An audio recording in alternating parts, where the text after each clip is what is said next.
Buonasera e ben ritrovati con una nuova edizione del TG Flash di New Sicilia. In apertura avrebbe minacciato di togliersi la vita con una pistola se l'ex compagna non fosse tornata con lui. Arrestato un 56enne a Piedimonte Etneo con l'accusa di atti persecutori. La donna, una 34enne, avrebbe subito per mesi minacce e molestie dopo la fine della relazione. La DDA di Caltanissetta ha chiesto il sequestro della società che gestisce la discarica di Timpazzo a Gela e il servizio rifiuti in diversi comuni del Nissene e dell'Ennese. L'inchiesta ipotizza un presunto traffico illecito di rifiuti all'interno dell'impianto.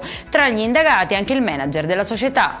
Denunciato un 45enne ad Alcamo che si spacciava per poliziotto senza esibire alcun tesserino identificativo e andava in giro con una replica perfetta di una pistola alla cintura come quella in dotazione alle forze dell'ordine. Durante la perquisizione gli agenti hanno trovato anche 2 dosi di hashish.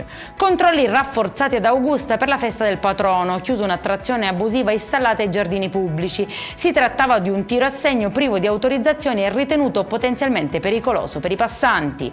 E in chiusura il meteo per la giornata di domani. Non si prevede alcuna allerta, ma non si escludono probabili precipitazioni sull'isola. Per questa edizione è tutto, prossimo appuntamento lunedì alle 13:30. Buona serata.